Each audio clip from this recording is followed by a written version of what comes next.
Welcome to the Words with Wade podcast, episode 94. 94. 94 was a good year, I think. What I'm saying. I think it was a good year. I don't remember. 94 and I'm saying. Yeah, 94. I don't A know. whole lot of Did I? You know what? That's another story. nonsense. I was going to say something. That's another story. I, of course, am your host, Wade Blogs, a.k.a. Mr. Quid Pro Quo, a.k.a. The. Wait for it. Wait for it.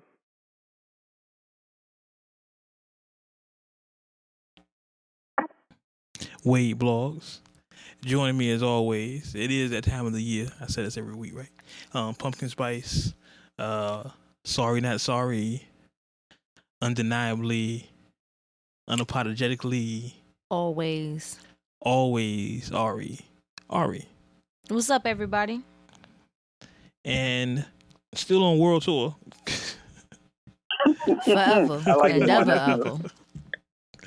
G is here, everyone. Cheer! Sadness. And once again, thanks to everyone at Radio Ready Studios for the crystal clear clarity. We got a lot of comments about the audio from last week's show. We think we finally got a foolproof system here going. So hopefully y'all enjoy this. But without further ado, let's get into what we like to do, what y'all really came here for. Something we call the rundown. The rundown. The The rundown. rundown. The rundown. The The rundown. rundown. The rundown.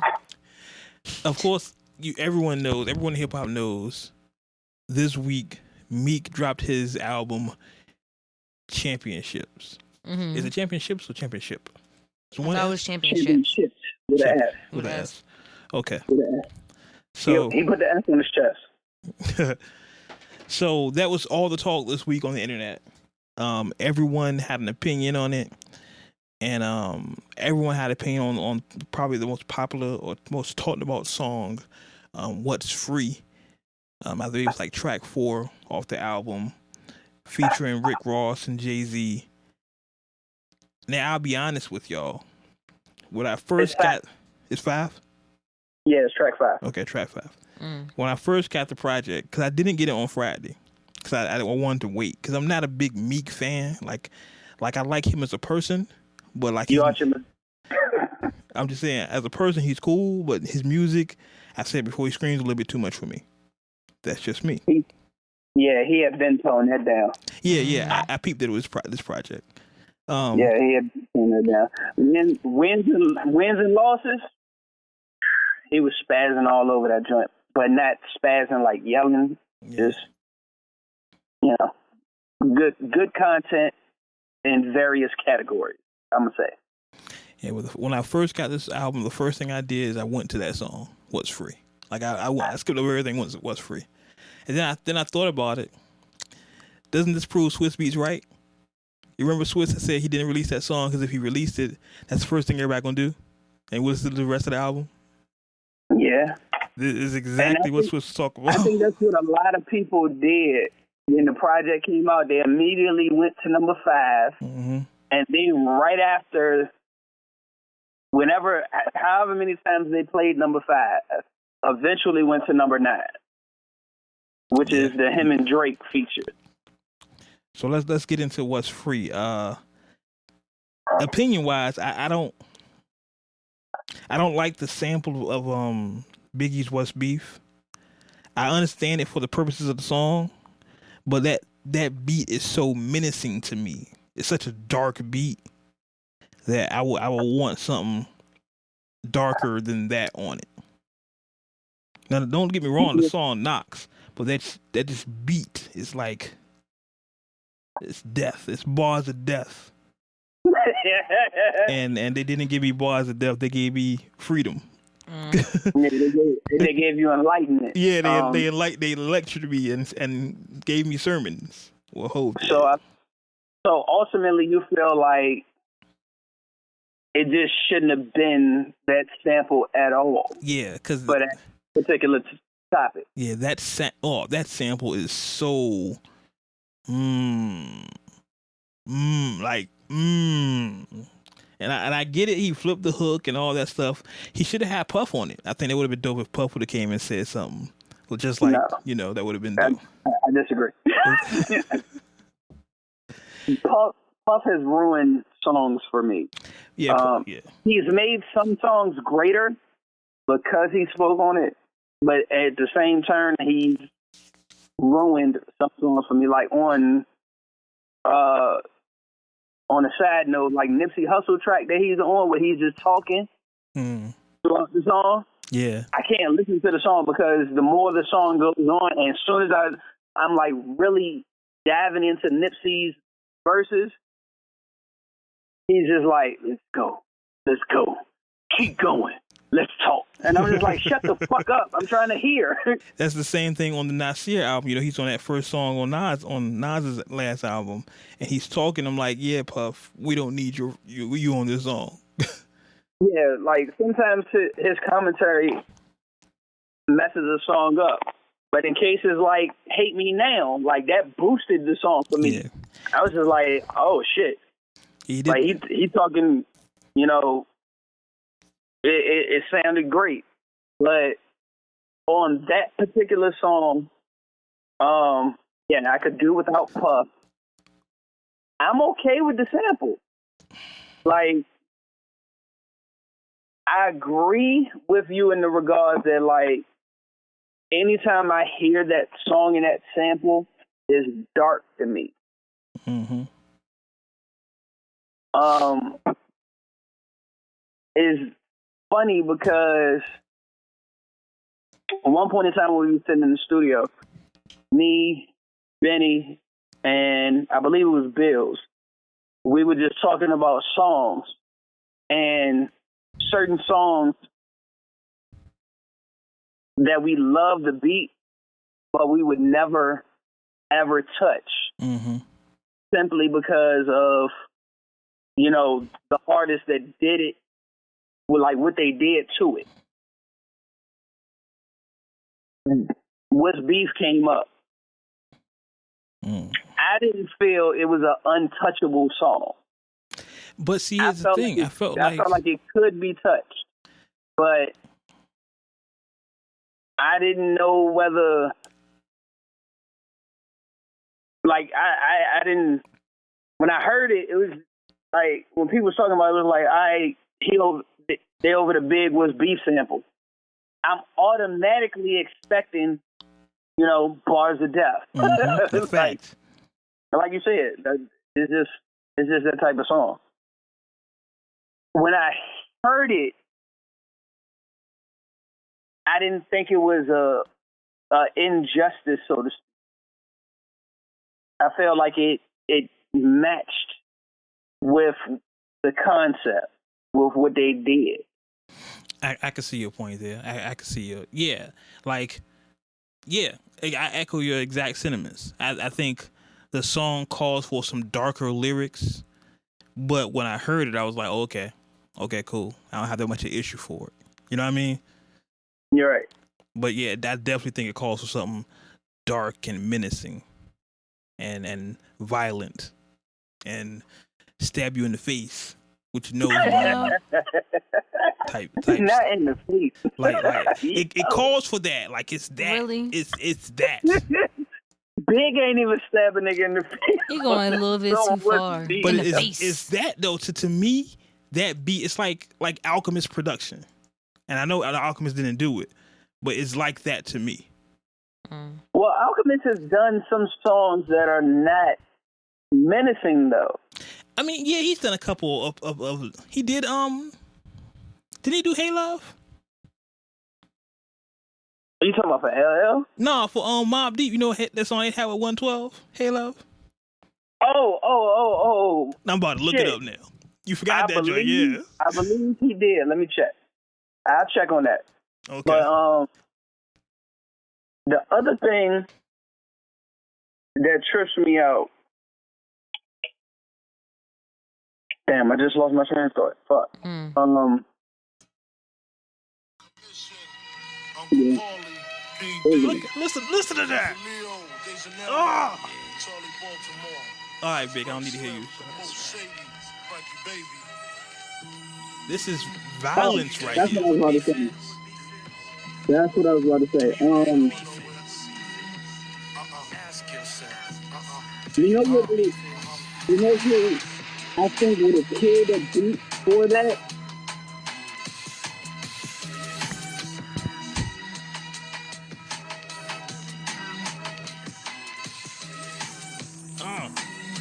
This is violence right here.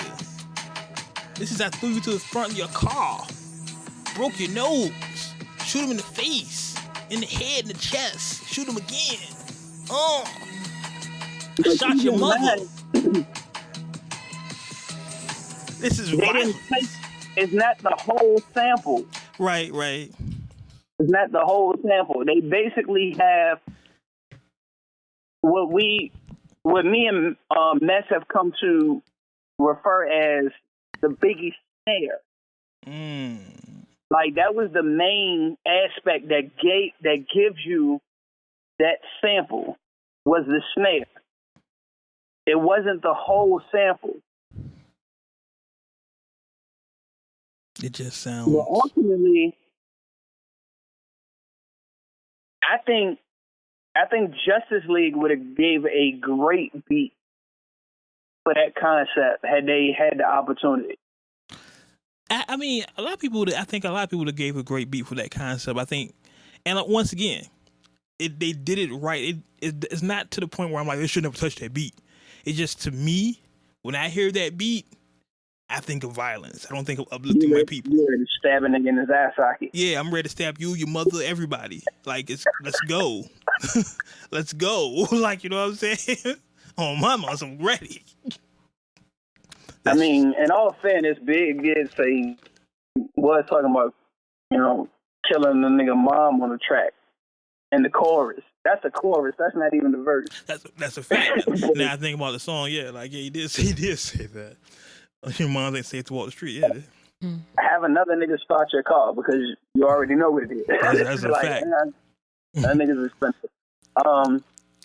Just to run back, the Hey Love track. Yeah. Mobb Deep. Yeah. Havoc actually produced that. Havoc. The HAV. Havoc's dope too. He don't get enough credit. He does not. Not as a producer, he doesn't. But he definitely doesn't. But continuing, everyone talks about Hov verse, and G, you brought up a point before the show, and you posted on Facebook. Like, we talk so much about Hov verse, Ross is just getting swept under the rug. Exactly. It's like, and it's the opposite of what happened to Ross. Remember the BMF track Ross had? I think I'm Big Meech and all that. Yeah. People forget Styles P was on that record too. Exactly. Because you don't think you forget all about Styles. He was at the end of that song, like. And Ross was talking shit. Ross was talking big shit. So, you're right. It's one of those situations like when I posted it on Facebook, like I'm not disagreeing. Hov spit like arguably the best verse of his career. That's tough. That's a tough comment. Yeah, like a lot of people haven't took it there. I'm gonna take it there. A lot of people is like, yo, he got the verse of the year. Hov's verse on that album is dope. This and that. I'm going to say, arguably, Hov spit the best verse of his career. It's everybody always wants to give Hov songs. He has songs. Talking verses. My favorite Hov verse up until this one was his verse on Diamonds on Kanye's remix. That was crazy. That was my favorite Jay verse. Just a verse, not a song. I don't want people to take this out of context and be like, oh, well, he didn't spaz on this, he didn't spaz on that. Most of the time when people are going to bring up stuff that he spazzed on, they are his songs. Right. I'm talking about just a verse. You're talking about just a feature. Yes, when he was featured on somebody else's project. And he went off on a verse. Just a feature. That's what I'm discussing. Ooh. Hold on. Yeah, that's a whole different topic, right? Your favorite Hov feature. Hov has so many. I mean, because you can go with and keeping it with Big, you can go with I Love the Dough. You know what I mean? I think one of one of my favorite underrated Hov features, and this is totally not even on the rundown. We're just having a conversation right now. Yeah, about Hov. I know.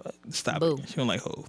One of my favorite. Yeah, we all know. Yeah, one of my favorite underrated Hov features is Hov on Four Alarm Blaze. Oh, That verse. Oh, when I rock Jules ain't to impress you. What the fuck niggas commenting on my shit for? God damn, Hov. That's why they call him Hov. That's why they call him Hov. Oh shit, we might actually have to do that. The top Hov feature. Nah, y'all doing that. Look, Y'all on your own. At some point, you have to accept it, yo. Hell no. Coming to the church of Hov.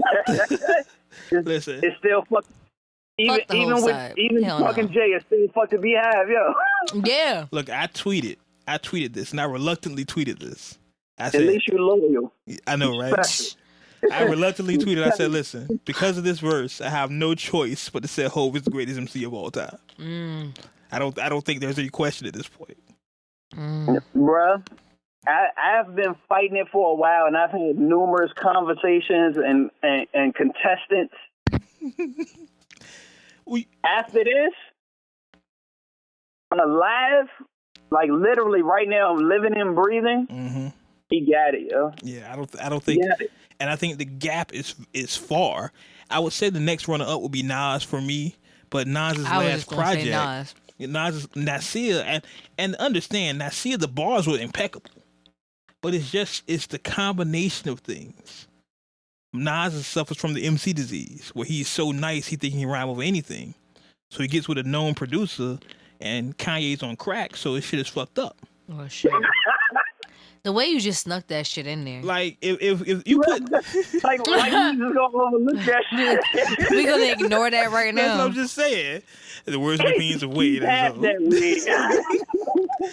just saying if you put Nas with Scott Scorch, and he's not even, you know what I'm saying, Nas producer. You put Nas with Alchemist. You put Nas with Primo. You put Nas with Salam Remy. You put Nas with a producer. You expect greatness.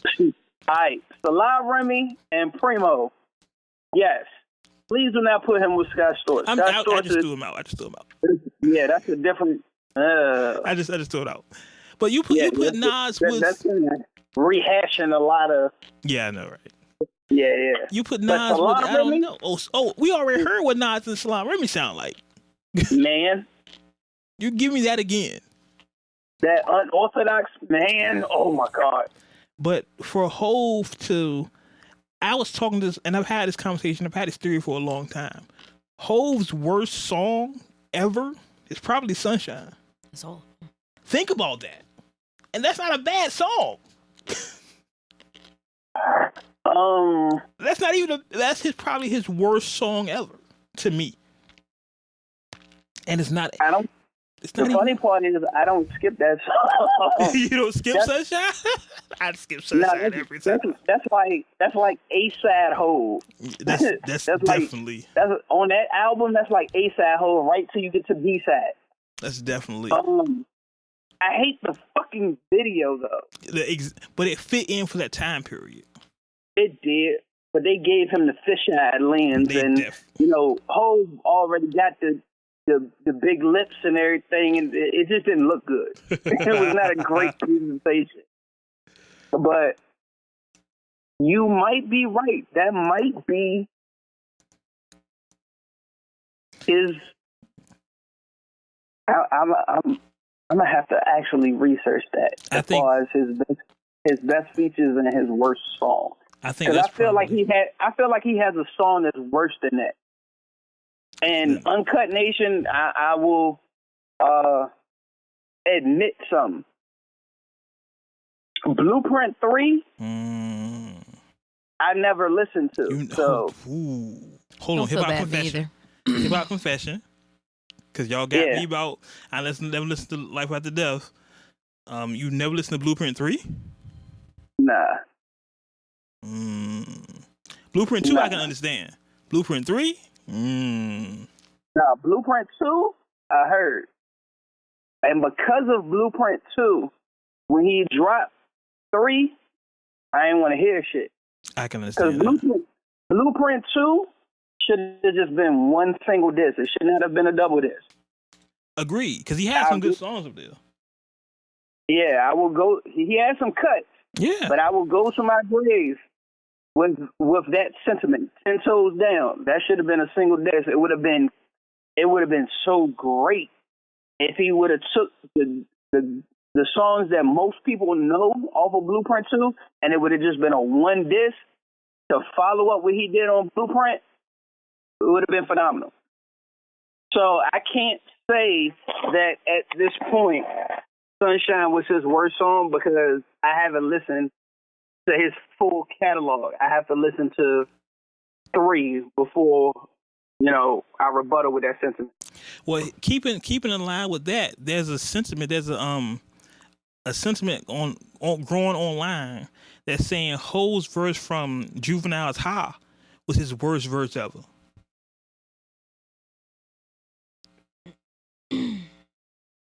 I don't think so. I've tried listening to that verse a couple times. I don't think that's his worst verse ever. You talking about when he was on Juvie? Yeah, when he did the Juvie remix with "Ha." People were online saying this is his worst verse. No, that wasn't his worst verse ever. He spit the worst verse. It was unexpected, and for the time that it was done, I don't think it was well timed. Is what threw everybody off. It was like it's a New York nigga jumping down on an NO track, and it's just like his voice at the time didn't blend well with the beat. His flow didn't blend well with what Juvie had already done.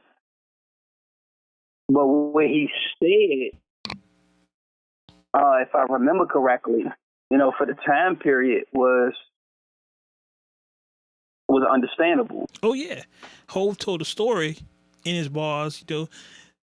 I'm saying it to myself while I'm talking to you. Like I liked it. I still like it to this day. I think it stands the test of time. That's what a lot of material we get from that back then. It doesn't stand the test of time. Like if you listen to, like I said, when you listen to Ready to Die with 2018 is, you're like, oh man, this is horrible. He says a lot of questionable shit. It's mostly, I think for some of those songs it was the production, but like the him and Meth joint, the Me and My Bitch, Give Me the Loot, like all of those to me still rap. I'm sorry, like I can't remember anybody before Big actually telling a story on a song as two different people. I might be wrong, but me personally, I don't remember anybody doing it before Big. Somebody who doesn't get credit for it is shit.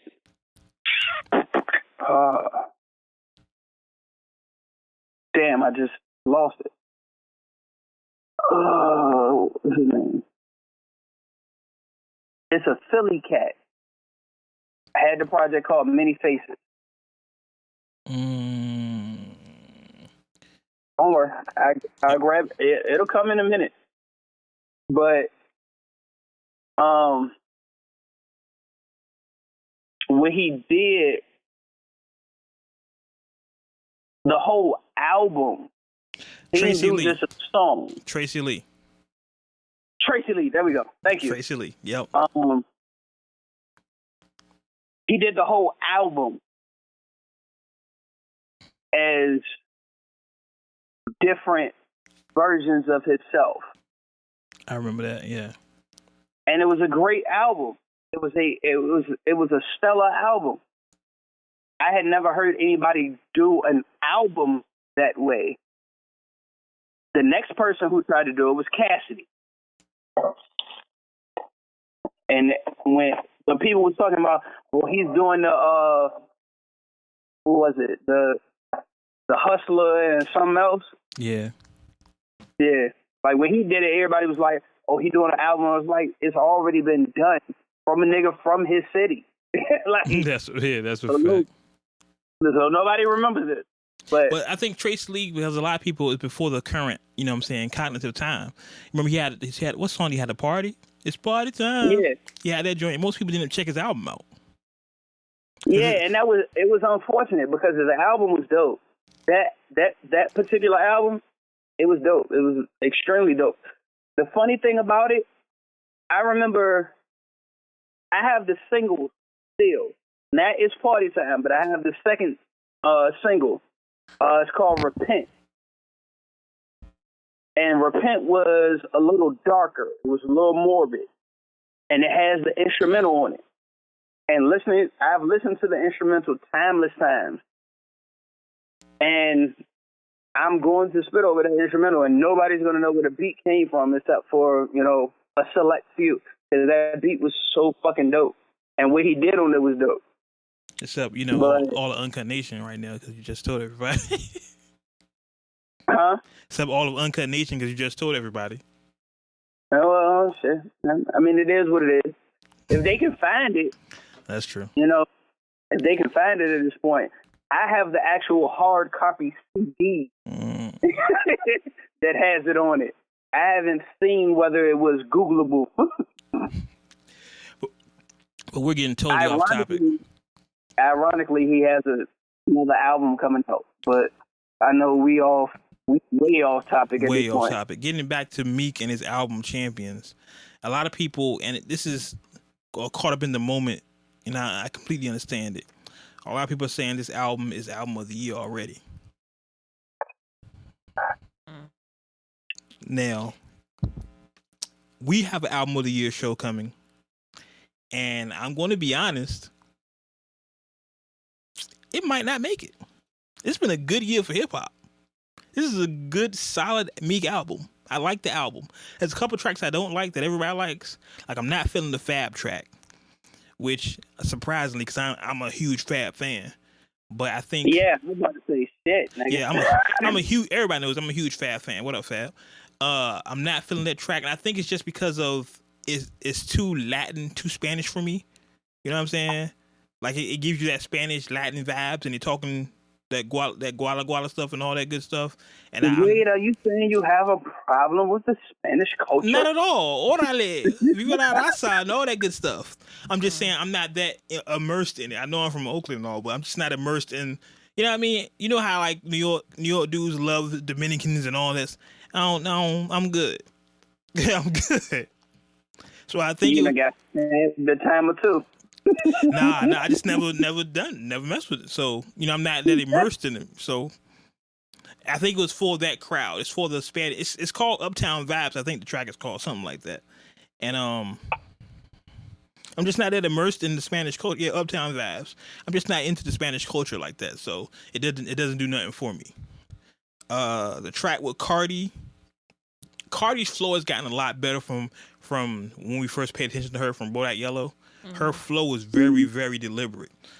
I almost want to say she took it from Meek. I want to say she bodied Meek on this verse, on her verse. I really want to say she did, because Cardi sounds impeccable. Like, I listened to it on the way here before I got to pick up A, and I was like, yo, this shit sounds really good. Like, this shit sounds really fucking good. Hey. What? Is that how you felt? I didn't hear it. You didn't listen to it? No, she didn't. She wasn't listening to it. But I'm telling you, Cardi's verse sounds really fucking good. If you're a Cardi B fan, go listen to that track. It's track number 4. It's called On Me. The intro was good. It had a Phil Collins sample. I Can Feel It in the Air, which Oh shit. Yeah. Oh wow. I mean, that sample is overused in hip hop, I think, but still, it was still a good flip of the sample. So I'm still good with it. A lot of the beats were beats we heard before. He sampled a lot of beats, but then I had to think, like, some of these beats are like, What's Beef is, if you think about it, What's Beef is like 20 years old, so it should be able to be sampled. You know what I'm saying? Like, it's just to us, we're like, oh yeah, that was yesterday. Nah, fam, that was 20 years ago. Look, stop throwing my age in the mix. Now, I will say he has a track. There's a couple tracks up there. The track with Future, I wasn't feeling like that. I wasn't feeling that track. I don't feel too many tracks with Future. I don't like Future. I never have. And Future has rarely done anything that I really like. That I can be like, yo, I like what Future did. Or I don't. Future has moments for me. It's moments. Future has moments. Like sometimes I hear a Future song, I'm like, oh yeah, this is hard. And sometimes I'm like, yeah, I don't even. Nah, I'm good, fam. Not at all. Nah, you're talking about number 7. It's called Splash One. Yeah, that I wasn't feeling that like at all. Like, yeah, it got Future, Roddy Ricch, and Young Thug on it. Yeah, I wasn't that. That was not. I'll skip that song just because of the names on the just the lineup. Just the lineup. You're like, oh, these things on this song? Nah, I'm good. Yeah, I'm not listening to this. Yeah, but I listened to it. I just wasn't. It's a couple. It's overall. I think it's a good project. Meek changed up his flow a couple times, which I think helped him because he's like I say, he's not screaming as much anymore, and he actually is certain parts where he double times his flow and it sounds better. He should rap like that more often. Just in my opinion, it sounds better. Now, I know for a fact the Oodles and Noodles Baby joint he performed. I think I'm gonna say on Late Night. Yeah, I saw that. Yeah. So let's propose a question. Is this Meek's album to finally break him out of the glass ceiling that he's been under? I think so. I don't think just the album though. I think what he's doing around the album, because it's very similar to the Cardi B situation. We saw Meek fall with the Drake situation. We saw him at his worst, and we watched him go to jail. We rooted for Meek, and we were watching him climb out of that hole. So now, like everybody's like, always support Meek. Like we're watching him rise. We're invested in it as a character, like it's a movie. Like we're invested in the character. So people are supporting Meek, and I'm the same way. Like I've always liked Meek, but I was like, hey, he's okay. Now I'm like, yeah, I fuck with Meek. I fuck with it. I want to see him do good. Yeah, like the thing, and as much as social media has been buzzing about the project, and which is why I haven't been on it as much because I got tired of seeing the repetitive tweets and posts. But when, like, think about it. Well, I'm posing this question to Uncut Nation because where you should say how you felt about it. Right. Meek has never really dropped a project that wasn't solid. Yeah. He really hasn't. It might not have been a project that was just like, oh shit, like you gonna jump out your car for it while it's playing. He never dropped a project like that. But he's always dropped a project that's like, yo, he can rap. It's solid. He's solidified. But he's never really dropped a breakout project. And I think this might be it. Even if this isn't the project, just that song alone with him, Ross, and Jay, is going to put a lot of spotlight on this particular project, as well as how he's talking in the aftermath of what he's been through. And just like you said, how he's going about the record, like how he's servicing the record. Right. In light of what he went through, he's more in demand to sit down and talk to. That's a fact. Yeah, I saw on social media, he was like, ever since Meek got in that helicopter, every move he's made since then has been right. Mm-hmm. I agree with that statement wholeheartedly. Yeah, like he paid attention and he learned a lot from that situation. Yeah, whoever. And It's beneficial to him at this point.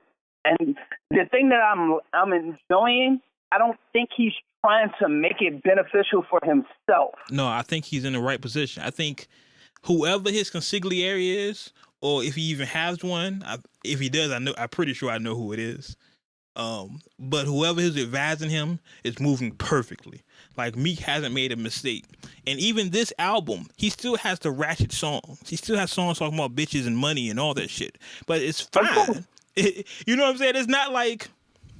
Yeah, the things that we come to know and love Meek for. Right. Because a lot of people... bitches, money, Rolexes, and cars. Yeah, a lot of people are thinking the album's going to come out, he's going to be KRS-One all of a sudden. Like, he's going to be preaching on the album. Like, no, it's still Meek. But just some of the content has become more, and I hate to use this term, but woke. Like, he's still rapping about the 13th Amendment. He's still rapping about bitches. It's a great picture of the current urban African American, if I can use that term. You know what I'm saying? That's basically what he did on CNN. Yeah. CNN. It's not all about bitches. It's not all about being woke. It's a comfortable middle it's a comfortable line that Meek walks through. He's right in the middle of Rolexes and righteousness.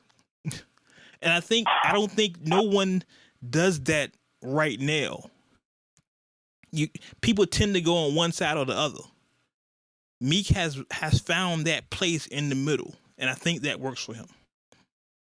I think that works for him real well, and I think this album is going to be his best-selling album. I don't think that goes without saying. I think everyone knows that this is going to be Meek's best album. But make sure you pick it up. It's in stores or in your phone or wherever you go to pick up music. It's called Champions. I keep saying the wrong shit. It's Championship, right? Yes, Championships with an S. With an S. Championships. Make sure you pick it up on Uncut Nation. You gotta drag it. Yeah. Ships. Pick it up on Uncut Nation. Y'all gonna enjoy it. It's good, solid hip hop. It's just something for everybody on it. Now, continuing on, I got a lot of feedback about my conspiracy theory Wade last week with Jay Reed, otherwise known as Officer Hernandez. Now, I want to tell y'all, it was just a theory. I'm not saying that's what happened. That's what I believe happened. It was a theory.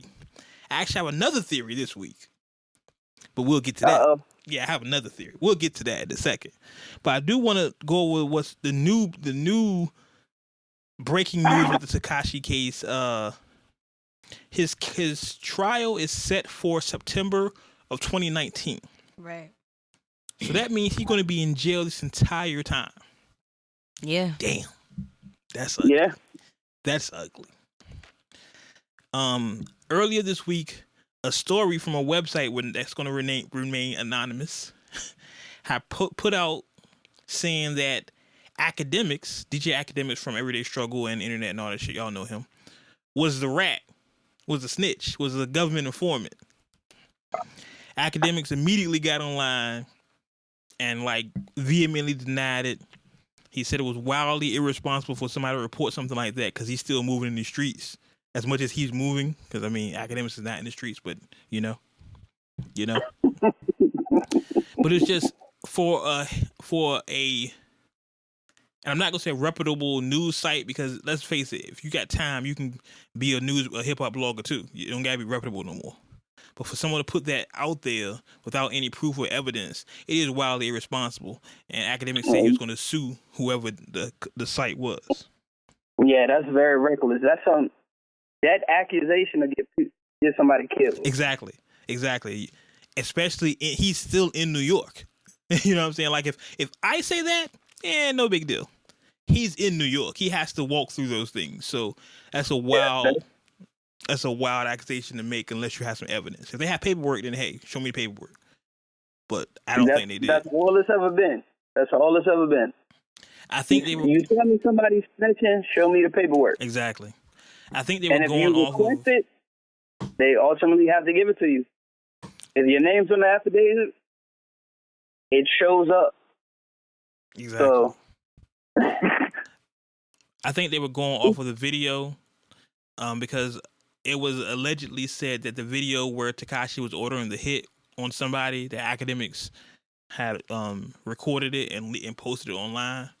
He's saying he didn't record it. He did post it because he just posts shit, which is a foolish thing to do. But he did do that. I think that was reckless on his part. Definitely. I definitely agree it was reckless. Mm-hmm. That was super reckless. But if you think like I'm posting shit for likes and shit, you know what I'm saying? I can see what he was doing. Oh, yeah, people gonna like this. People gonna get all the views. It was just reckless. Like, that's just something you don't do. Especially if Takashi's your homeboy.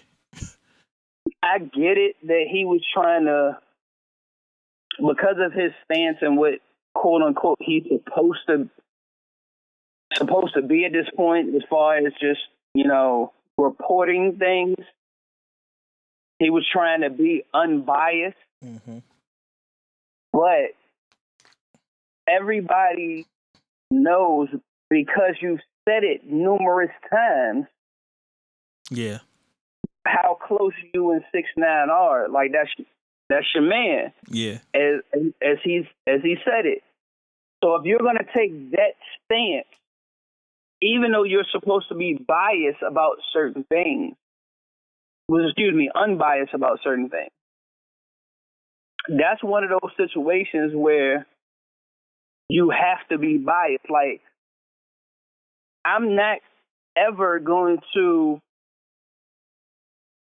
be like, all right, well, Mess is my man, Benny's my man, Bills is my man, and this and the third, woo woo.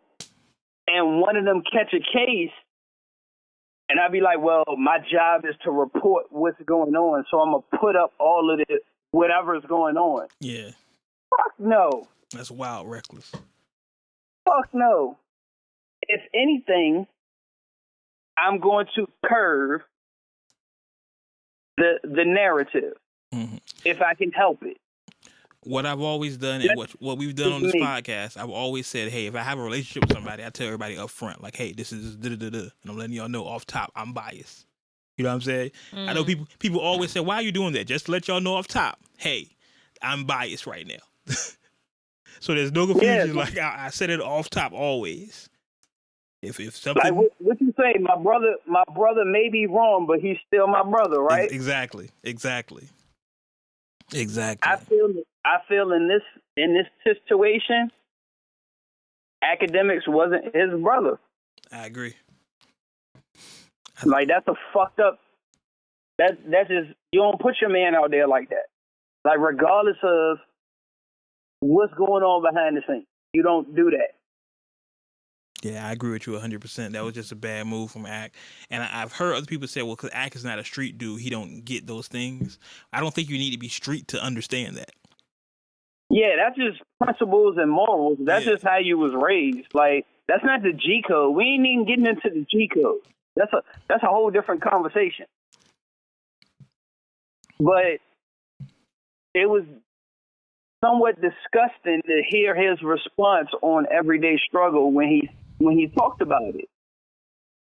When he was kind of like, yo, I've told everybody that, I just, I'm not out here like that. I'm not with the gang affiliation and this and that. My whole thing is like, look, you don't have to be with certain affiliations to have certain principles and morals. You don't. Exactly. I know many Bloods. I know many Crips. Do I gangbang? No. Am I going to throw up a set? No. But when I am in the company of those individuals that do that, am I going to put them in a situation or like off of their principles that could ultimately get them hung or killed or put them in a bad situation? No, I'm not. Because I know who I'm around. They knew who they were around. Like, they ultimately know, like, G don't bang. But at the same token, if I'm with them, people are going to automatically assume and identify me with them. So therefore, I'm informed about what their principles are, how they stand on certain things. I'm not going to put myself or somebody that I say that I fuck with in a situation that will ultimately get them killed or arrested when they, like when shit hit the fan. I'm not going to do that. And that's just principles. That's just morals and principles. You just don't involve yourself in certain things. Machiavelli, of course, we'll turn to Machiavelli, verse 3, chapter 16. He actually had. Right, hold on. Let me pour this Hennessy and take my communion. He actually had a line where he says, "I don't give a fuck if you blood or cuz, as long as you got love for thugs." Point blank, period, bottom line. There you go. We good. And I can always seek Machiavelli in the area of conversation. Believe it. You surgical with that shit. Please believe it. Please believe it. But yeah, my new theory. Hold on. I have a new theory. Okay. Yeah, please. I've been waiting to hear this. Conspiracy theory Wade. Here we go. So, and this theory came to me from our cover last week. Uncut Nation. Go check out episode 92. You ain't got to listen. Just look at the cover. Look at Takashi's face. Look at his face. That didn't look like a man who was ready, who was about this life. That didn't look like a man that knew the consequences of his actions. That looked like someone who had no idea what the fuck was going on. And talking to other people that I know in certain situations, they're saying the feds have a very strong case. It's been going on for like 5 years, so this is very real. I think, and I saw this on TV. You remember old TV shows? I watch a lot of TV. If you remember old TV shows where the criminals would do something and they have to find somebody to take the fall, a patsy. Yeah. They found a patsy. Is Tekashi a patsy? Look at his face. Go back to that cover. Look at his face. Look at the fear and the uncertainty in his face. Look how they comfort him like, yo, you got this. You good. You good. Did they set him up the entire time knowing he would take the fall? Look at his face. I've seen criminals before. I've been to court before. I've been through shit before. I've never seen no one that was really in the shit look like that. I will have to agree. Because they know, they're like, yeah, I you know what I'm saying? I'm dirty, I'm whatever, so it's whatever. He looked like I have no idea what the fuck is going on. Very true. Did they set him up the entire time knowing he would take the fall? Yeah, it's like, it's almost, it's stomach wrenching. Mm-hmm. Like it's downright disgusting if that's the situation, because it's like, I've never liked his music for real, but I've respected how he's moved with giving back throughout the time that he's been able to do so.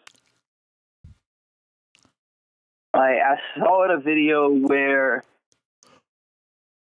it was his mom's birthday. Right, I saw the video where it was a little girl with cancer. Mm-hmm, I saw that. And yeah, he showed up. It was another video. I can't think of what the circumstances was for the video. But those type of things to me ultimately give a better light of who individuals are. Yeah. Like I said, I didn't care for his music too much. But, bro, like, if And it's sad because now that you bring that theory to light, it does not seem far-fetched. Because you think about, like, you think about the acts of justice he's done that we're talking about here. Think about those things. And you don't see, and not saying, I know some dudes have done some horrible shit to do some really good shit too. But just look at the way he acts in his videos and stuff. And of course, I'm overanalyzing this. This is all conspiracy theory way. I completely understand that. But just think about that for a second. Lifelong criminals, people that have done horrible shit their whole life, when shit goes bad, they don't look like that. They don't. Yeah, I'm about to say they don't have that expression on their face. That expression on his face. That's fear. Exactly. That's what it looks like. That's ultimate fear and uncertainty. That's what it looks like. I've seen niggas do football numbers walking into the court and will stand up, hold their head up, and look at the judge like they about to spit in the judge's face because they already know what it is. Exactly. I've seen niggas cuss judges out. Like, fuck you. Like, what the fuck you gonna do? Like, I'm already, you know what I'm saying? I already know I'm in this bitch for life. Like, anything that you say at this point is not going to change, you know, the repercussions of what's going to happen once that bar closes behind me. So, but like you said, bro, like on that cover, that moment, that's all fear on his face. Mm-hmm. Hey, Don Cheadle was a hell of an actor. I don't think he can capture that look though. Yeah, that was fear. That was uncertainty. That was like, I don't know what's going on and I'm scared. Like, could it very possibly be that they, I'm not gonna say targeted him, but once he was cool with them, they was like, hey, we can, he's a rapper. We can just put everything on him. We with his group. This is his group. He's the leader. Yeah. And everybody start pointing fingers at him. It's his fault. He told me to do this. He did this. Y'all got him on video saying he can put a hit on somebody. It's him. He's the leader. And I think that's gonna be a whole different kind. That's a whole different episode, bro. We can have a whole episode about that. I'm telling you, and once again, it's just conspiracy. Y'all don't take me as saying this is what's happening. It's just the way he thinks. That just now I'm rocking with you on that one. Yeah, his face just doesn't seem like that of Big Blood. You know? And then there was an incident today. This was breaking news today. That, and let me pull this up while I'm talking about this on my trust handy dandy laptop here. The handy dandy laptop. There was a breaking incident happened earlier today when I was on the way to the studio. That some Bloods, some Crips, like G checked him, as they said it. They actually put G checked him. They G checked him in the jail. Yeah. That's what they said. I'm about to pull it up right now. Yeah. Reported by The Source, I believe it was. I've seen that happen. I've seen it happen. Benny G checked a nigga. It's funny.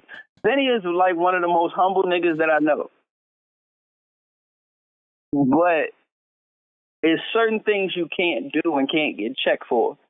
I'll never forget that shit. We pulled up in front of a corner store and the nigga was standing outside the door of the corner store. And his flag was swinging. Mm. And Benny just looked. And I was just like, yo, you all right? He's like, yeah, but I got to go do something. Like, yo, everything cool. Like, I'm looking, now at this point, I'm looking around because I don't bang. I don't. But the way Benny went about it was still respectable. Like, he pulled up on him, asked him his set, talked to him, G-checked him. You can't just... it got to a point where some people felt like it was just fashionable. Mm-hmm. to, be a blood or a crip or the gangbang. It was fashionable. That's fashionable, my niggas. Is not. That's a culture in itself. That's a lifestyle. Exactly. And when you're in it, you're in it. Don't act like it's like, oh, the new J's came out and I'm a rock these. No, it's not that. It's a commitment to a lot of people, whether you have met them or not. It's a commitment to a lot of people. A lot of people have died over that. Exactly. And if you are not ready to be solidified and committed to that, that shit will get you fucking killed. Facts. Period. So I have the story here. Here we go. Takeshi 6ix9ine just surpassed the 2-week mark behind bars. According to TMZ, his time in jail has been riddled with tension. His affiliation with the 9 Trey Bloods gang has made him an easy target. Several Crips have reportedly G-checked or gangster-checked 6ix9ine as he awaits his next hearing. They actually put that, gangster-checked. Law enforcement sources said one particular incident occurred on November 19th, shortly after he was arrested on racketeering charges. During the intake, an alleged Crip gang member confronted 6ix9ine to establish who was in charge. He allegedly told the controversial rapper he would have been attacked if the authorities hadn't intervened.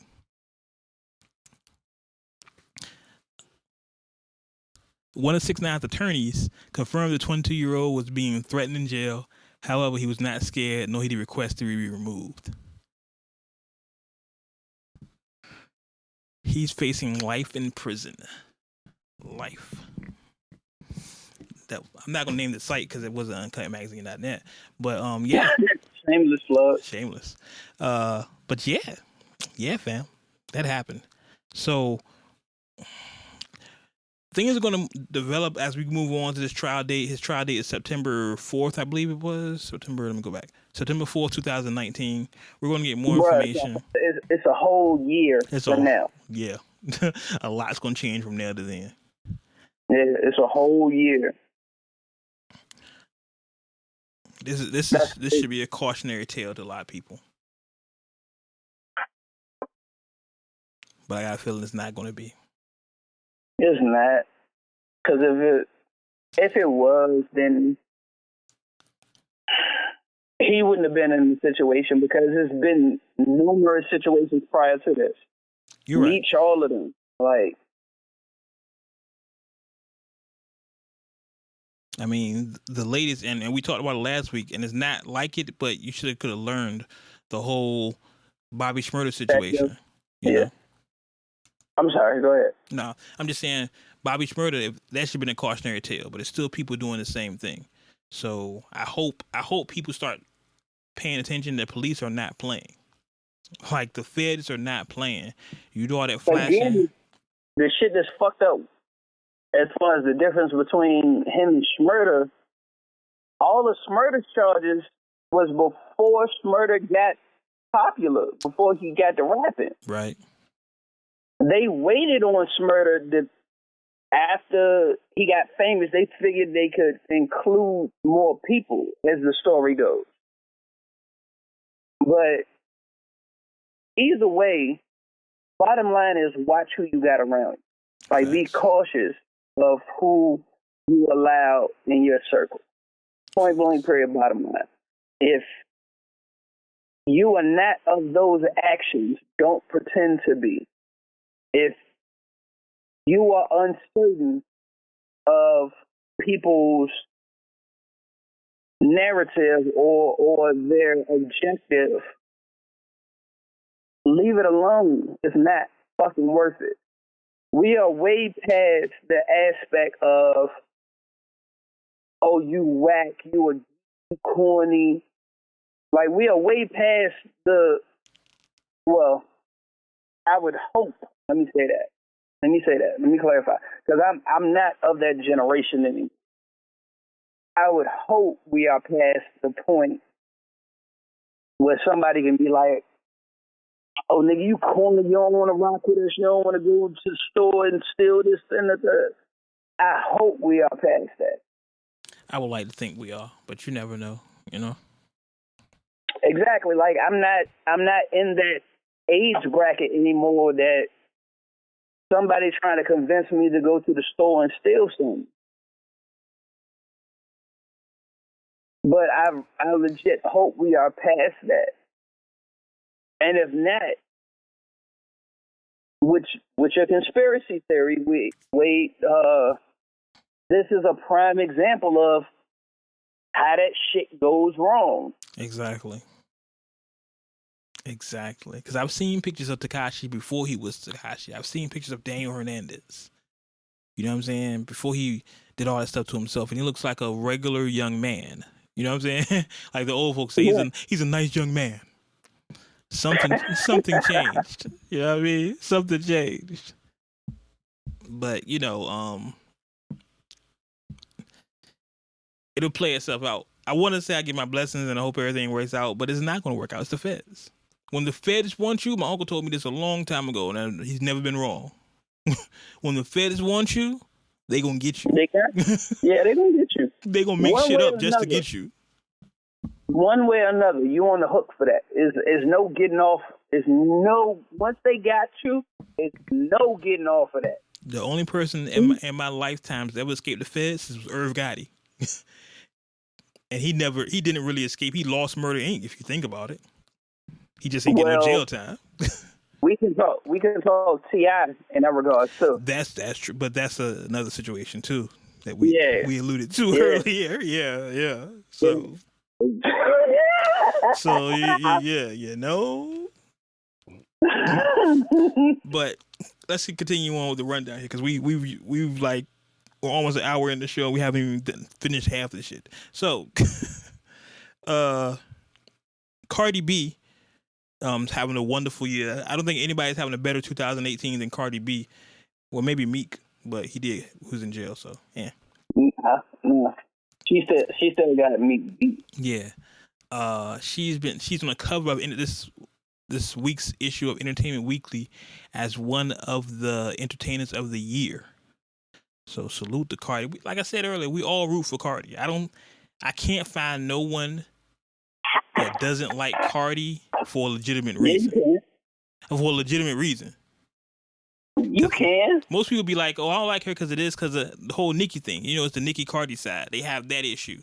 But like most people... Nicki don't like Cardi. So it's always somebody who don't like her. But most people I know root for Cardi. Like they want us to hear her do well. And I'm glad. I like to see people do well. And we've seen her story. You know what I mean? It's the same thing with Meek, and I said this earlier. We want to see them do well. We support them. We root for them. So, salute to Cardi and keep doing what you're doing. Heard a new album's coming soon, and we'll see.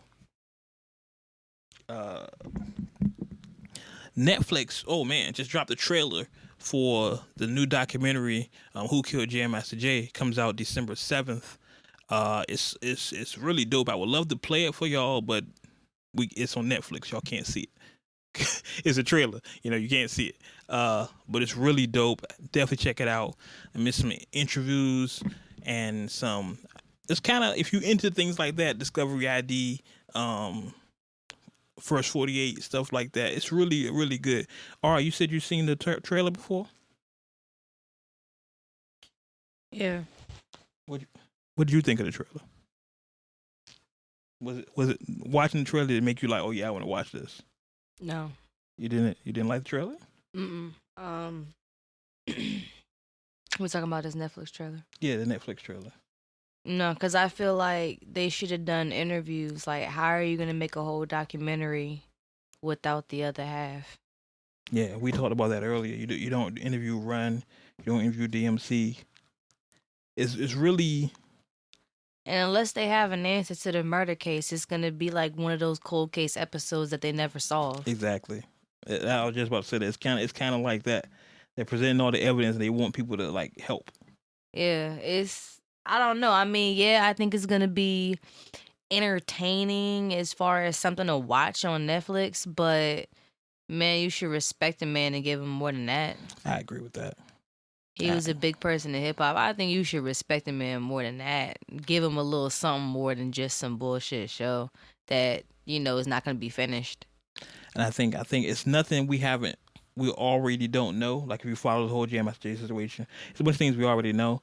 It's just like for me, I'm just into stuff like that, so I want to see it. But I do agree with you. I think it's not presenting no new evidence, and I don't want to say it's capitalizing off of his death because you can't. It's not really selling it, but it's like getting that attention, that impact that I always talk about. They're trying to get.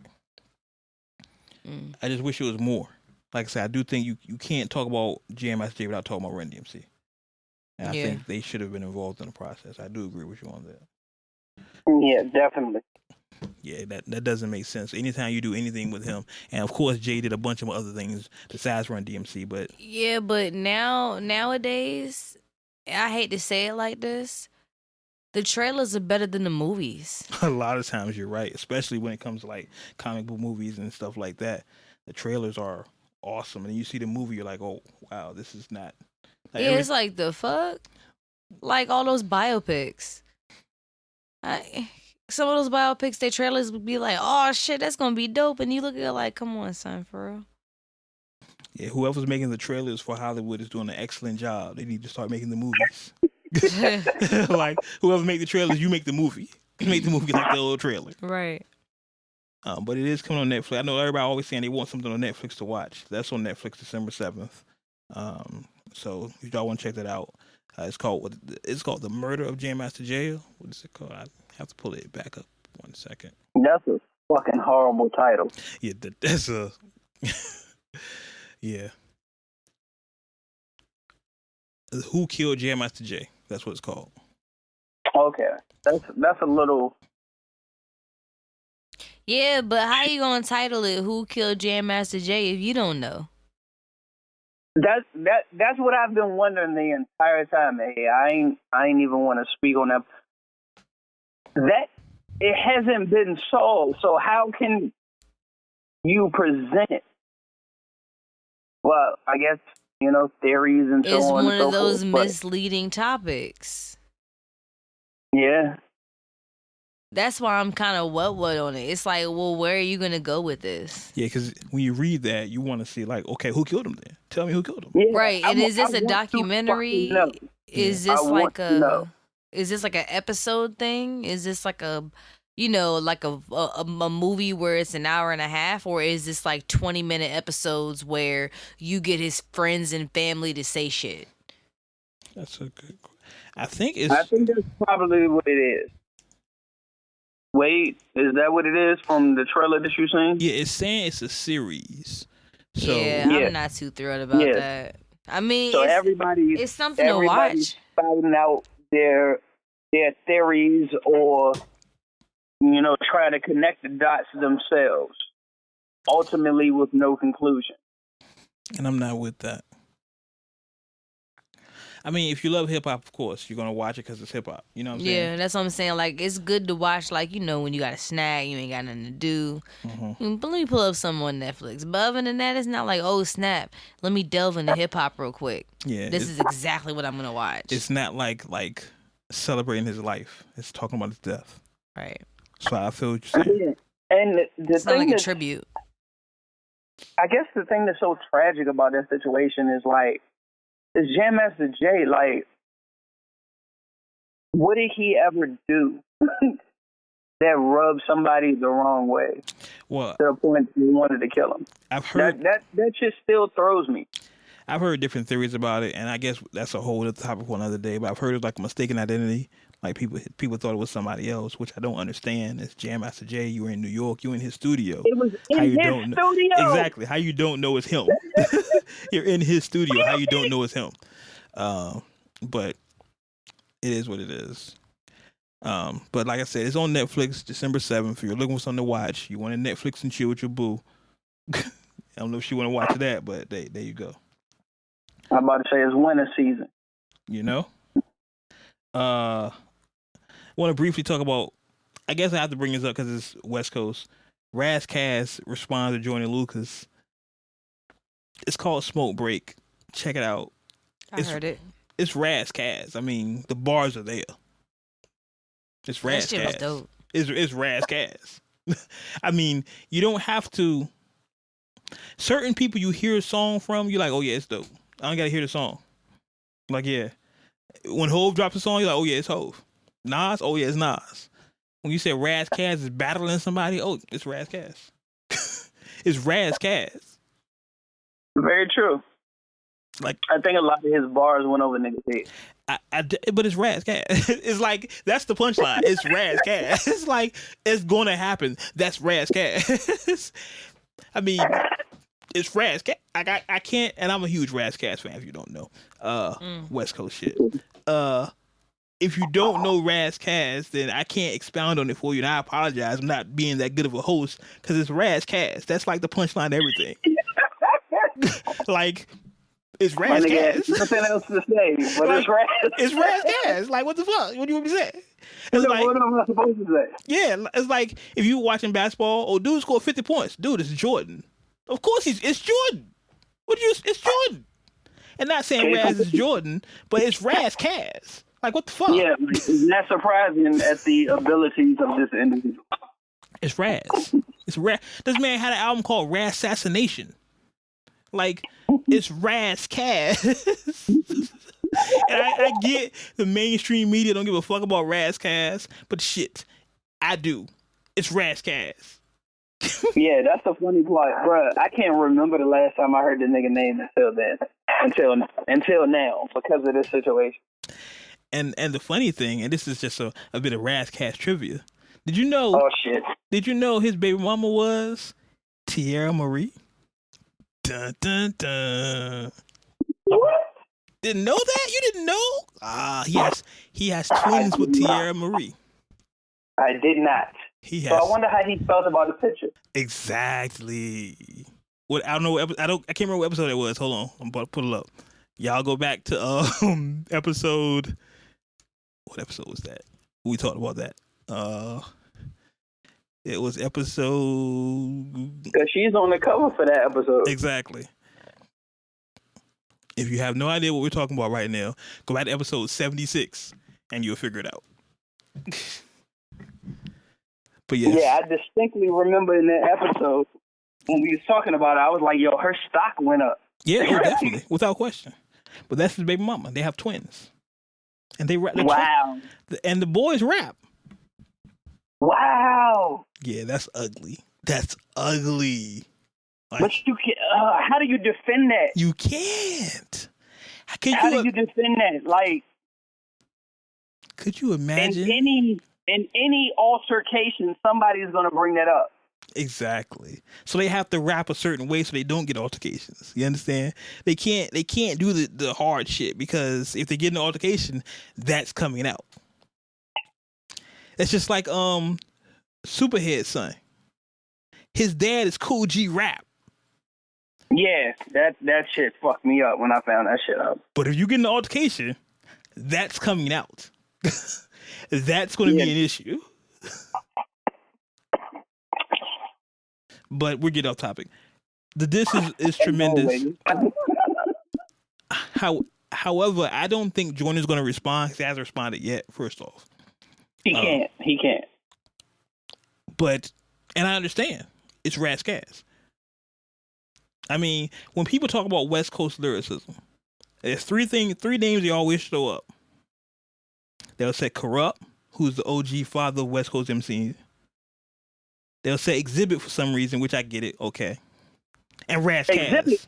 Look, I'm about to say, bro, like, I ain't from that side, but the way Exhibit put words together, like, you can't deny that. Like, at some point, Exhibit got corny.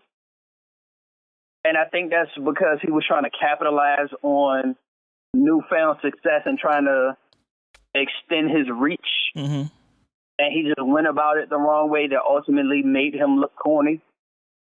But when it comes to those bars, yeah, Exhibit rap. Yo. Oh, yeah, I don't give a fuck what somebody say. I don't understand. I don't take nothing from Exhibit. It's just there's some West Coast shit about that. You know what I mean? I would say Corrupt.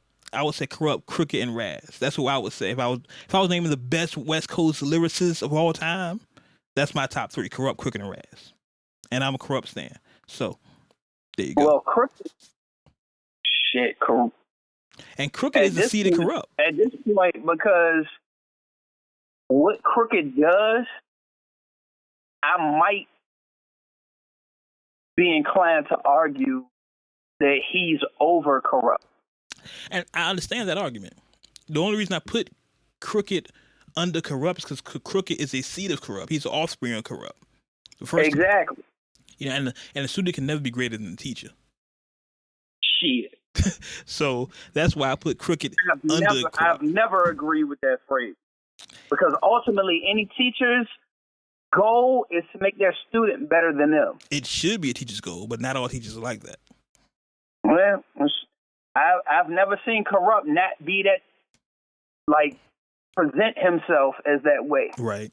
Because when it was going on and Snoop, him, and all the rest of the OGs came out and gave Kendrick the torch. That's fact. Yeah. Yeah, he ain't present himself as, oh, I'm better than this little young nigga or this and the third. He's like, nah, it's his time.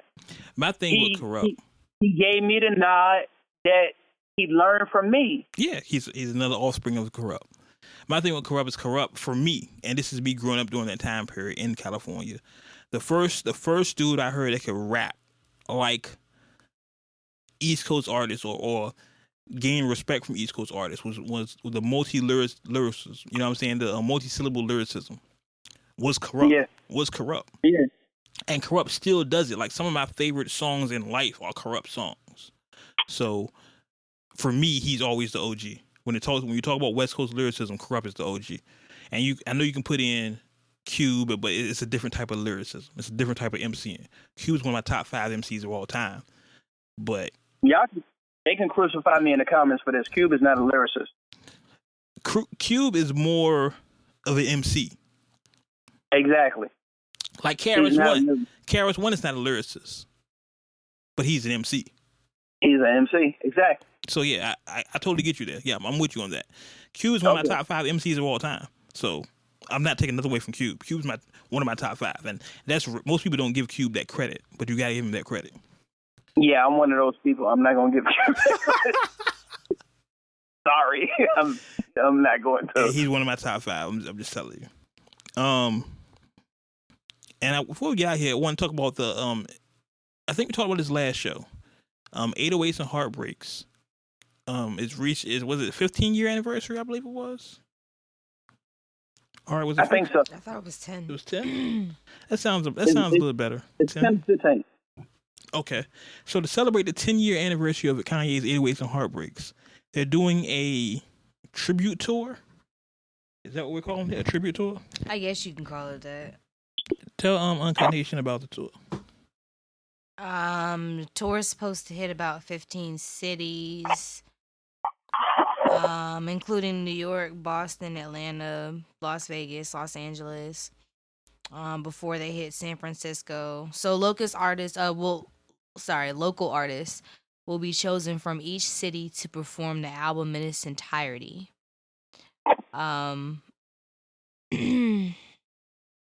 Yusuf said any musicians have ability to be a part of the tour, as the musical acts will be curated through an open application audition.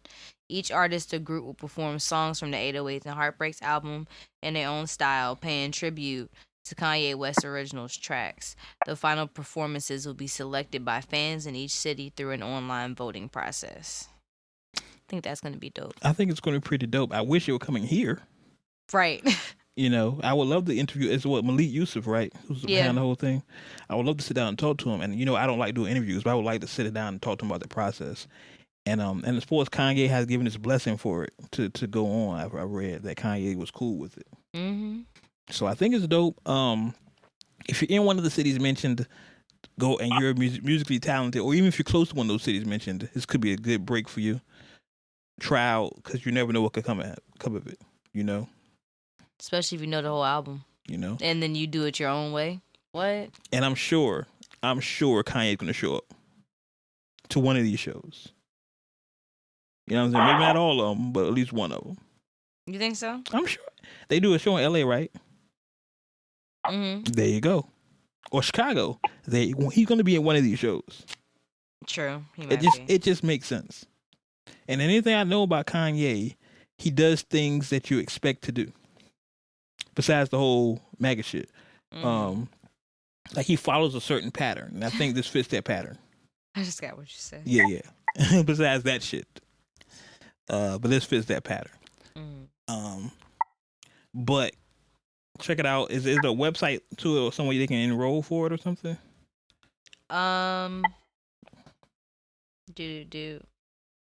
Sorry, bringing it back up. You're fine. I don't know. It doesn't say. Okay, well, Google it. Check it out. 808s and Heartbreaks anniversary tour. I think it'd be really dope. And if you're into it, let us know. We'll check you out. Maybe some backstage passes. I can't. Give us a pass. Niggas suck, B. Niggas suck. Now I will say it's been a lot of music came out, G. So what do you have streaming for us this week? Man, we talked about everybody already know when to stream. Of course, Meek is streaming. Right. We already do that. What else I got? B.A. the Great, Cross Town. Lyrica is how she pronounces her name. Lyrica from Love and Hip Hop. Yeah, Anderson. Yeah. I'm gonna listen to that. Denali the Pain. Ghostface got 2 different projects out. All for the Ghost Files. There's Propane Tank and another one. I can't think of the other name. Pee Wee Longway. I know the name sounds funny. No, I know you're talking about. Yeah, but yeah, state of the art. Lil Baby, I'm gonna finally give the little nigga a shot. Look, I listen. The fucked up part is, I guess people feel I'm biased. I'm not biased. I'm really not. I give niggas a shot. If your shit suck, your shit suck. But you're better than me, because if your shit suck once, I'm not listening to you ever again. Like you'll suck once, and you might check it out the next time. I'm like, nah, fuck you, I'm done. Like I'm done for life. I've never listened to a Lil Baby project. Okay. So it was an event that I was at, and a song came on, and one group of people was talking about his song, while another group of people were trying to understand his song. That and sounds about right. The people who were trying to understand his song was like, oh, so he calls himself Lil Baby. Is he going to cry on the track? And literally after that was said, he cried on the track. He did love. Wow. Yeah. Like, and everybody just bust out laughing. So it just kind of stuck out in my head. Anyway, I'm getting off topic. So I'm giving that a shot. Crit. Yes. Double down. Yes. And I feel sad to say that I'm having to listen to this album, because I don't feel like the previous album before this was fully digested. But, you gotta go with the times. Yeah, that's the time. Yeah, exactly. That's the times we're in. Yeah. Earl Sweatshirt. Some rap songs. I got it. Parliament. Medicaid Fraud Dog. Mm-hmm. I've never really listened to her music, so I'm gonna take a shot this time. Macy Gray. Ruby. Macy Gray. Okay, yeah. Yeah, like I've never really listened to a Macy Gray project, so I'm gonna give it a shot. I always confuse her and Khalees. How? I don't know how. For them, I always confuse Macy Gray and Khalees. I don't know why. It's just something about them two are similar to me. Because both of them had the natural hair around the same time. I would hate if that be the reason, but because I know people like that. But for some reason, them two are so similar to me. Like when you just said Macy Gray, then a picture of Khalees popped in my head. But I know Khalees. Like I'm like, that's Khalees. Yeah, I'm about to say, don't do that because you're going to fuck the wrong one. Please don't do that. Nah, I wouldn't do that to Esco. That's Esco baby mama. Come on, man. Hey, look. Shit happens. As much as I respect him, I don't know him. Hey, that's my man. I can't. We ain't never played in the sandbox together. I don't owe that nigga nothing. I can't. Hey, look. As disrespectful as it's going to sound to some people, I'm a fan of his art. I appreciate him. I've never shaken that man's hand, looked him in the eye. We ain't never played in the sandbox. I don't owe that man nothing. I will fuck Khalees. Oh man, I can't do it. Yeah. You know what? I'm not gonna say what I was gonna say. I mean, normally, I have that rule about if I know you, then I won't touch you. You know what I'm saying? But there are some people. But see, that's the point. No, I have the same rule. Me and my fellas have the same rule. Like, if you were ever in love with her, and we really getting off topic. Yeah, it's a fact. We're way everywhere. But legit, like, if you've ever had any type of emotional attachment to that woman, I will never touch her. But I don't know Esco in that capacity. So I can't honor an agreement among men with a man that I've never met. And that makes sense. What you're saying is very logical. However, I'm talking about some illogical shit. like, this is so off topic. My God. It is. Okay, like for example, let me think of somebody. I can't think of nobody right now. I can't think of nobody. Okay, boom. I got you. Corrupt. Corrupt's my homie, right? I don't know Corrupt, never met Corrupt in my life, but I'm a big fan of his work, right? Because of that, like Foxy Brown's off limits. No. to me, in my head, that's how it works. Like, I'm a big fan of him. You know what I'm saying? And in my head, we would be cool. So because of that. So if Foxy threw you the pussy. Like Fox, I can't do it. If Fox is like, it's just you and Fox. It's no cameras, no nothing. Nobody knows that y'all together, secluded, whatever. And Fox is a beautiful sister. Then she throw you the pussy. You ain't gonna take it? I can't do it. It's like a violation to me. You're a very reputable dude. Like you Ari, look at me like you crazy. You don't think that's a good thing, Ari? No. Hey, you fucking? I'm fucking. I don't know that nigga. I'm just saying. It's just. I don't know that nigga. That nigga don't know me. I don't give a fuck. I'm just like, who fuck who? Listen, after I fuck, I'm disappearing. So it's not like I'm gonna, be there anyway. He ain't gonna know I did it. I'm just. I'm irrelevant. I don't even make a lot of money. Thank you. It's just I'm in the wind after that. I'm disappearing. Shit. Ain't nobody going. All she doing is making niggas' dreams come true. That's it. She just being a fairy and shit. That's it. Let her be a fairy, Wade. Let her be a fairy. Shit. And listen, and we're having this conversation in jest, and no disrespect to Foxy or none of that shit. It's just, I'm just saying for me, in my head, like Fox will call me right now, like, Wade, come through. And she speak that Jamaican shit, about that, whatever, right? And I'm like, Fox, I can't. She speak that patois shit over here, talking about some next shit. I'm coming. Like, Fox, what's up? I can't, babe. How you doing? I can't. Like, that's my OG. No. Yo, man, fuck all that shit. I'm speaking the King's English. I am on the way, not the way. The way. I will tell you though, there is an exception to that rule that I won't say on air. I'll tell you after the show. But there is an exception to that rule. Oh, you mean Jill Scott if she was booed up? Oh, nah. Alicia Keys. Nah. It's like I can't really think. Like I'm trying to think of another example that people would know. Jada.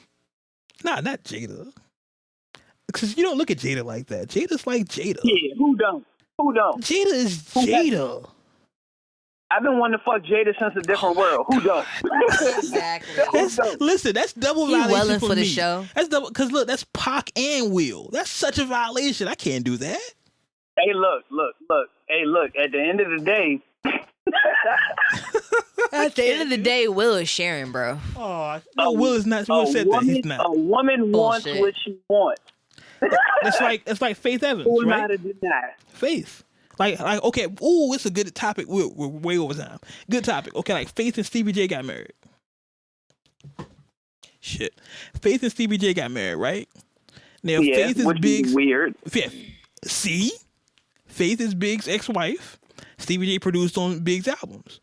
That's like I don't think it was weird because of how they met. I just thought it was weird because of them two being weird. That's a good point. Yeah, it's not because you produce his albums and that's his wife. Like, nah, that didn't strike me as weird. It was just like, that's just it's just to me. It's just like a union. It's just a violation for me. Like if I don't know, like if something happened with me and somebody, and later on, like, oh yeah, I used to mess with such and such. Oh, I didn't know that. Oh, too late now. But if I know ahead of time, like, yeah, that's my ex. Oh, I can't do that shit. That's my homeboy. All right right, there. so I'll present this question as a hypothetical. Here we go. If you choose to answer, on air, so be it. But it's just a hypothetical for you and Uncut Nation. The words of Jesus. Yeah. If you were to leave this earth, knock on wood. Exactly. Let's pause for the cause for a minute. Right.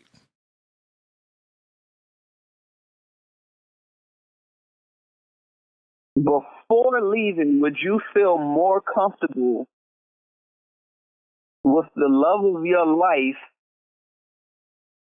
being with one of the guys in your circle that you already know and trust because you know what type of man they are versus her just out here willy-nilly trying to figure it out and find somebody else? Now, I understand what you're saying. I would say, and this is an odd question, but I would say that if that's what made her happy, and of course I know the person, you know what I'm saying? So I would say I'm not fine with it, but I get it. You know what I mean? I get it. Like, hey, that's what makes you happy, and I want to see you happy. Then be happy. I'm dead. You know what I'm saying? I'm gone. Yeah, it's no coming back. Like you're in a place that is no coming back from. It's not like you're doing. Not even that. Let's say I get like 50 like double life sentences or some shit. I'm never gonna be free again.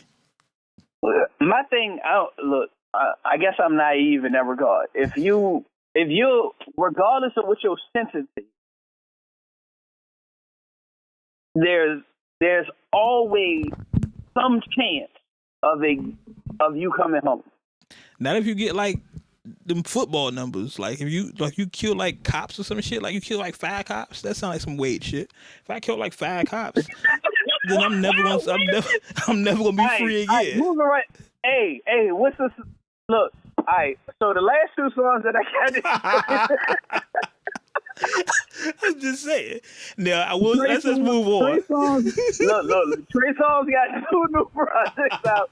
He got one called 28, one called 11. And my guy,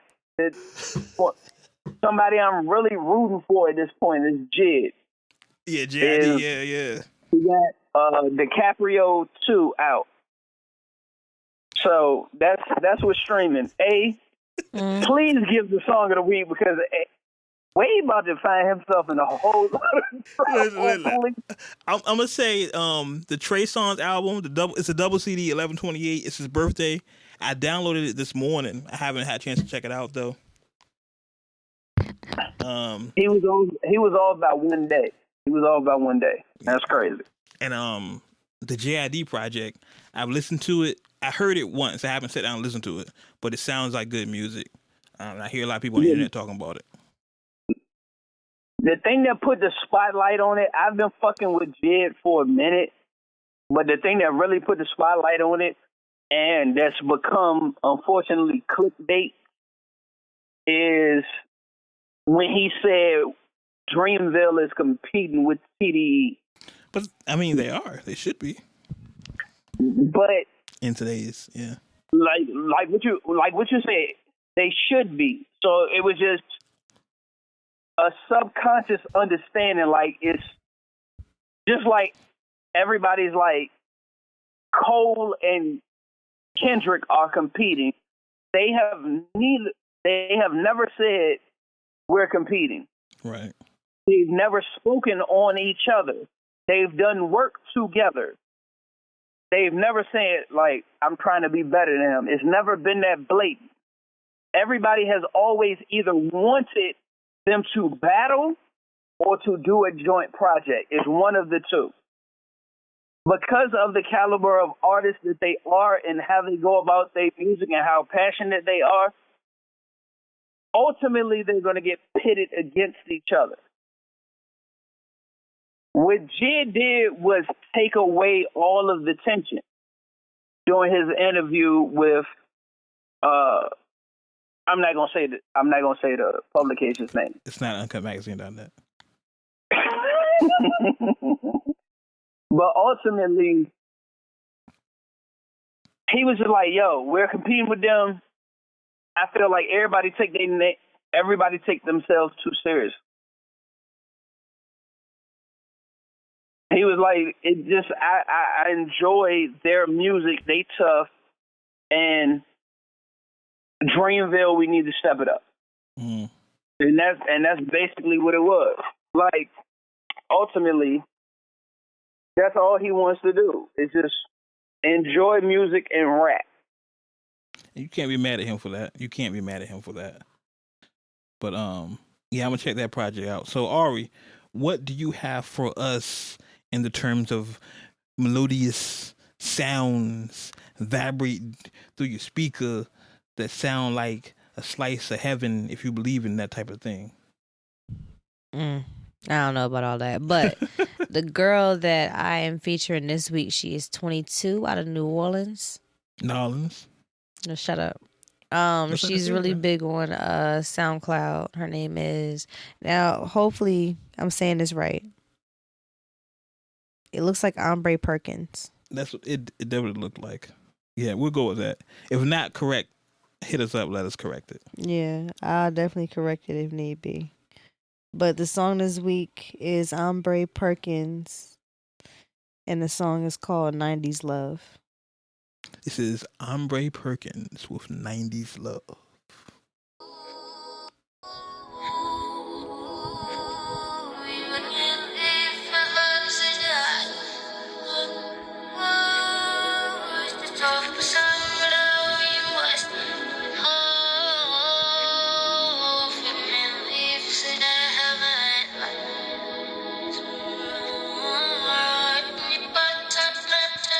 How would I trap myself in your arms?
Wolf in leaves in heaven. How would I trap myself in your arms? I've never had this feeling before. Tell me what am I supposed to do? I just love the feeling of you.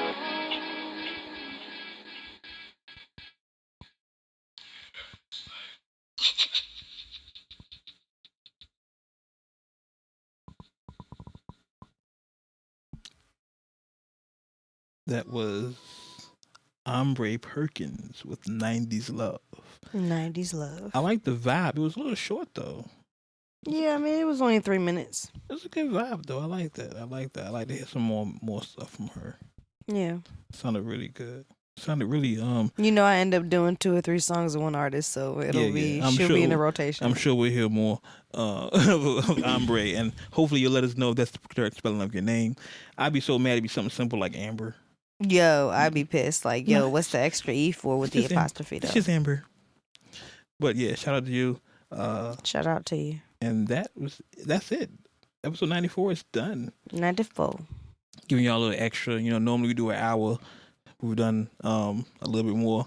Hour and 45 minutes. We always do a little bit more. I will let y'all know we have something coming. We'll have some things coming up this month of December because episode 100 is coming up January.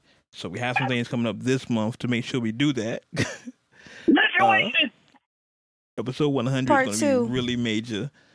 We appreciate y'all for getting us to 100 episodes. That's a big deal.